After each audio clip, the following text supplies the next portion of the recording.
On est le 3e jour du test, l'entraînement est le soir. Je me prépare bien, je déjeune bien. En fait, je suis conditionné pour pouvoir prester ce soir. Sachant que j'avais fait j'avais montré une bonne image le mardi en toute franchise. Et je me disais que là, c'était la journée de confirmation pour qu'après, on m'appelle, je m'en vais avec l'équipe 1, je leur montre aussi, je preste, après ils m'appellent pour signer le contrat. Là, franchement, c'était un plan, mon plan, c'était ça mon plan. Et j'en fais part même aux autres qui étaient dans la chambre. Et sinon, voilà, on arrive, on se prépare tout ça. Et eux, ils avaient encore un entraînement avec l'équipe 1. Mais eux, ils s'entraînaient, je pense, ils avaient rendez-vous, je crois, à 17 h. Et la dame de l'hôtel, elle les amenait en voiture. Et nous, on marchait à pied. Vous voyez un peu, là, les réalités. Vraiment, les réalités. Mais bon, bref, c'est pas grave. Moi, en tout cas, j'étais en mission. Donc, moi, je me suis dit, bon, je vais arriver avant, peut-être 1 heure avant, pour voir aussi l'équipe première, comment ça marche, comment c'était, tout ça, voir un entraînement professionnel. Et là, j'arrive et je vois. Et il y a vraiment quelque chose qui m'a... Je ne sais pas c'est quoi l'expression, qui m'a mis la puce à l'oreille. Je vois qu'il y avait 4 gardiens. 4 gardiens dans l'équipe première. Et quand j'ai vu ça, j'avais un peu de peine pour le... Un peu de peine pour le gardien qui était venu en test là, en N3. Sachant qu'il était venu avec un agent. Et cet agent aussi, on va un peu en parler. Bon, il ne m'a rien fait, mais on va un peu en parler parce que c'est aberrant ce qu'il a réalisé. J'ai vu ça, il y avait 4 gardiens, j'étais un peu étonné quand même. Je me dis, comment ça se fait qu'ils ont 4 gardiens, mais ils font encore des détections où ils ramènent encore des gardiens. J'étais étonné. Après, je vois, ça joue quand même, ceux qui étaient avec nous, ils jouaient bien, franchement, ils étaient bien. Ils étaient 26. Ils étaient 26 aussi, ça m'a mis à la puce à l'oreille. Comment ça se fait qu'il y a déjà des joueurs, il y a déjà beaucoup de joueurs déjà, et ils nous mettent aussi en test. Je me suis dit, ouais, c'est bizarre ça. Et dans ces joueurs-là, je me suis renseigné au préalable avec le Français qui était en test. Il m'a dit qu'il y avait des joueurs, il y avait des joueurs en test. Il y avait notamment un joueur français qui était dans un centre de formation de 2001.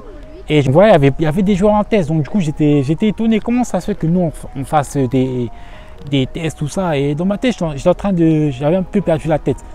Je me disais mentalement un peu, ouais, c'est bizarre un peu. Ils sont en train de nous faire un boulot. Je me dis, ah ouais, bizarre. Bon, après, on fait l'entraînement. Et sur l'entraînement, j'étais passé au-dessus de mon entraînement. J'avais fait n'importe quoi. Déjà que j'avais du mal à recevoir la balle. Ou quand je recevais la balle, j'essayais de percuter. Mais ça ne menait à rien. Soit on me prenait le ballon, ou soit je le sortais en touche. Donc voilà, j'étais vraiment dégoûté. Je suis rentré vite à l'hôtel. Et là, à rentrer à l'hôtel, j'ai fait le français. J'ai fait le français stéréotypé qui se plaint, tout ça. Et là, je me suis plaint en train de l'agent. Je dis, ouais, tu me mets dans des hôtels, on est à 6 dans l'hôtel. Tu me dis, on va faire un test à 3, on est à 20. Que les entraîneurs, ils prennent pas attention à nous. J'avais oublié de raconter une anecdote qui s'est passée ce mercredi. Ils ont coupé la lumière de moitié et ils ont dit qu'ils ont des problèmes de lumière, que malheureusement il faudra faire attention et qu'on va réduire l'entraînement. Et du coup, on a fait 55 minutes d'entraînement. Il y avait le Belge qui était avec moi, il avait sa montre et il avait chronométré le temps que ça a fait.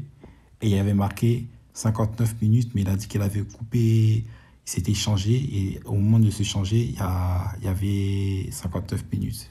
Oui, ils ne savent même pas comment je l'appelle, tout ça. Je lui dis, c'est quoi ça? Là, il me dit, ouais, je vais parler au directeur sportif. Il ne m'a pas encore répondu. Peut-être demain. Je dis, ok. Et là, j'étais dégoûté. Sachant qu'ils nous avaient dit rendez-vous demain, entraînement à 20 h, comme hier. Donc, ok. Et on arrive au lendemain, avant-dernier jour du test. Et là, je reçois un message de l'agent qui fait un message de l'agent qui a été envoyé par le directeur sportif, qui est articulé en 6 points. Je vais vous mettre ici. C'est une révélation très choquante. Dans cette révélation, déjà, ils disent que voilà, la plupart des personnes qui sont là-bas sont très contentes de leur voyage, enfin du test. Ça, mais je me dis qui est content. Je me demande qui était content d'être à 6 dans une chambre de 2 ou faire un test alors qu'on était, une détection, alors qu'on était censé faire une détection. Déjà, c'était ça. Il y avait d'autres points. Il dit qu'il y avait des joueurs qui ne devaient pas être présents. Notamment, c'était une détection, c'était un test de joueurs entre 18 et 22 ans. Et il y a un agent qui a demandé de leur faire grâce, de ramener s'il pouvait ramener ses joueurs. Ils ont fait grâce à l'agent. Cela veut dire que cet agent, il a amené des joueurs qui normalement ne devaient pas faire la détection. Et le pire de ça, c'est que cet agent, il a fait payer à certains de ses joueurs 500 €. 500 €, vous imaginez? 500 €, il leur a demandé 100 € en tant que frais d'agence. Et dans ces frais d'agence aussi, ça ne comptait pas l'hôtel, tout ça. C'est-à-dire qu'il devait payer 500 €. Et des 500 €, il devait payer encore l'hôtel qui était 150 €. Donc vous imaginez un peu le truc? L'agent, il s'est fait bénéfice d'argent sur ces joueurs. Et ça aussi, ça m'a fait, bon, même si ça ne me concernait pas, ça m'a vraiment, je me dis, c'est vraiment une dinguerie. Vous voyez le message que j'ai reçu, je l'ai envoyé à tout, j'ai essayé d'envoyer un maximum de gens du test. Je l'ai envoyé, il y a des mouches là. Je l'ai envoyé au Belge, qui lui était flamand, mais il parlait français, il parlait plusieurs langues, c'était carré. Du coup, il l'a envoyé à ses amis, les Belges, il a envoyé ça aux Néerlandais, tout ça. Moi, j'ai envoyé ça aux Français. Et dans ses amis là qu'il avait, c'est ses compères. Un des compères, il a envoyé ça à son agent. Son agent, il a appelé le directeur sportif, il l'a contacté. Et le directeur sportif, il a dit qu'ils vont prendre personne. Ils vont prendre personne. Et quand j'ai appris ça, franchement, j'étais vraiment comme un... J'étais en train de disjoncter dans ma tête. Et là, je m'en foutais. J'ai commencé à m'en foutre. Enfin, à m'en foutre. Je commençais à ne plus porter attention à cette détection. Je disais maintenant, maintenant, je m'en fous. Je m'en fous. Quand je vais arriver là-bas, je vais demander des explications au coach. Parce que comment ça se fait que vous nous avez tous mis, vous l'avez mis à l'envers et puis c'est... Comment ça se fait que vous avez fait ça et on est obligé de subir. Donc du coup, j'ai dit le soir, ils vont voir. Et même voilà, on arrive le soir et j'avais pas envie de m'entraîner. J'avais vraiment pas envie de m'entraîner. Je vois aussi qu'il y a un 5e gardien. Donc vous imaginez, 5 gardiens pour une équipe de foot, c'est beaucoup quand même. Hein. J'avais pas envie de m'entraîner. Il y avait un gars qui s'occupait des vêtements. Il dit ouais, tu peux aller dans le vestiaire. Hein. Tu peux aller dans le vestiaire. Je dis ouais. Il m'a dit au moins 3 fois avant que je rentre dans le vestiaire. Moi, je suis rentré dans le vestiaire et j'ai mis du temps aussi pour m'habiller, tout ça. Et vraiment, j'étais en mode, je m'en foutais. Je m'en foutais vraiment. Donc voilà, on fait l'échauffement, petit taureau. Et là, après, on se regroupe. Et là, il nous font un discours. Il dit ouais, merci pour vous d'être venus, tout ça. Et là, il vous a dit, est-ce que vous avez des questions, tout ça. Et là, moi, je voulais parler, mais il ne voulait pas me laisser la parole. Parce que je pense qu'il savait que j'allais dire des dingueries. Il savait que j'allais dire des dingueries. Il donne la parole à des gens à des Belges. Un Belge, il dit ouais, ça s'est bien passé. Après, il passe la parole à un Flamand. Et il dit que comment ça se fait qu'on fait un test à 20 alors qu'on nous a dit qu'on devait faire un test avec l'équipe première. Et on a un autre aussi, un Français qui parle bien anglais. Il a dit ouais, il était mécontent, il a expliqué le mécontentement. Et là, ils ont commencé à bégayer. Il y avait le coach de l'équipe première et le coach qui était avec nous souvent. Et là, ils ont commencé à bégayer.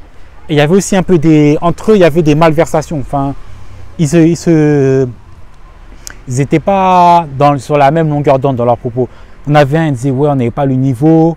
Et lui, la deuxième personne, il disait non, il ne faut pas leur dire ça. Il disait que ouais, tout le monde a le niveau pour jouer en équipe en 3e division. Alors que nous, c'était 2e division.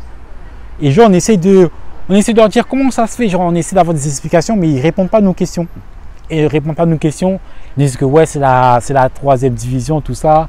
Que quelques joueurs ont leur place dans notre équipe 2, enfin notre première équipe. Mais ils essaient vraiment d'esquiver la question. Et après, là, on fait le match. Et dans le match, franchement, je n'avais pas envie de jouer. J'avais juste, mon plan, c'était quoi? Je me blesse et après, je rentre chez moi.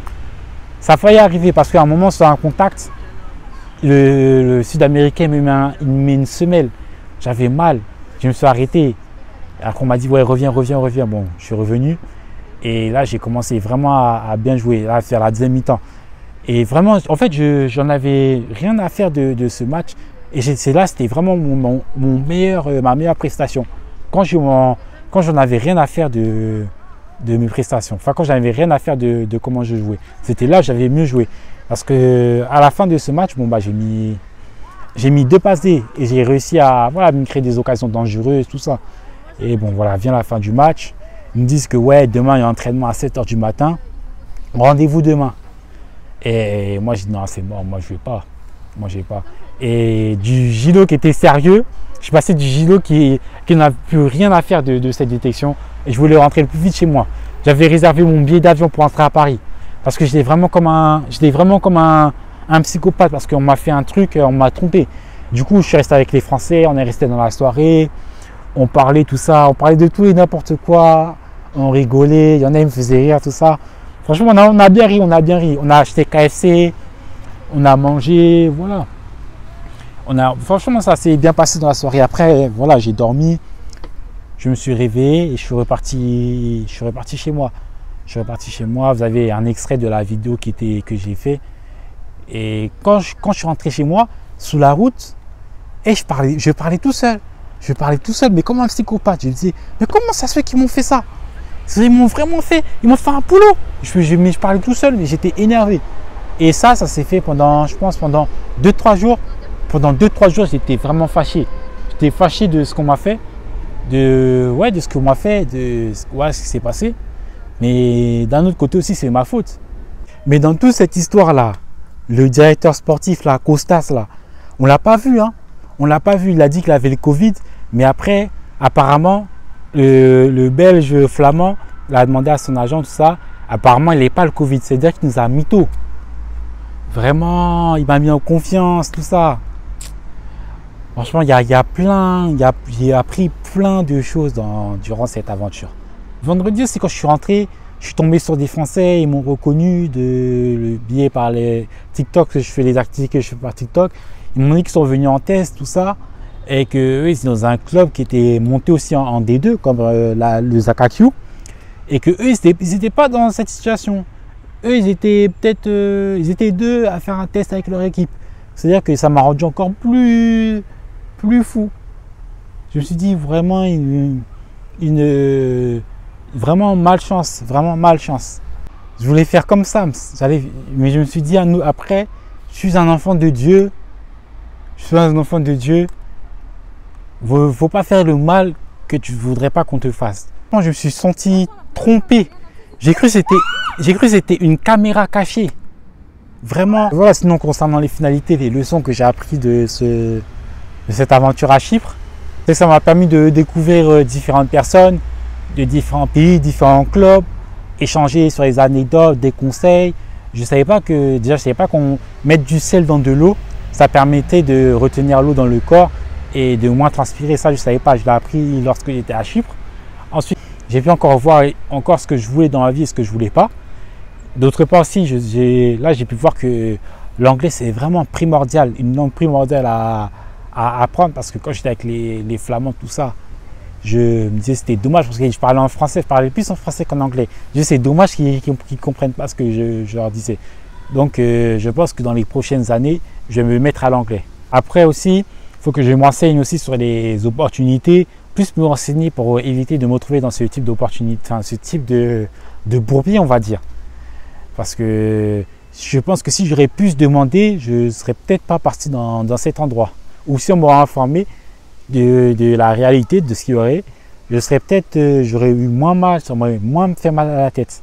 Et la dernière chose que j'ai apprise, c'est que faut faire une chose à la fois. Là, j'avais 2 choses, j'avais 2 opportunités, la Pologne et Chypre. Et je pensais plus à l'opportunité de Chypre parce que c'était une opportunité professionnelle.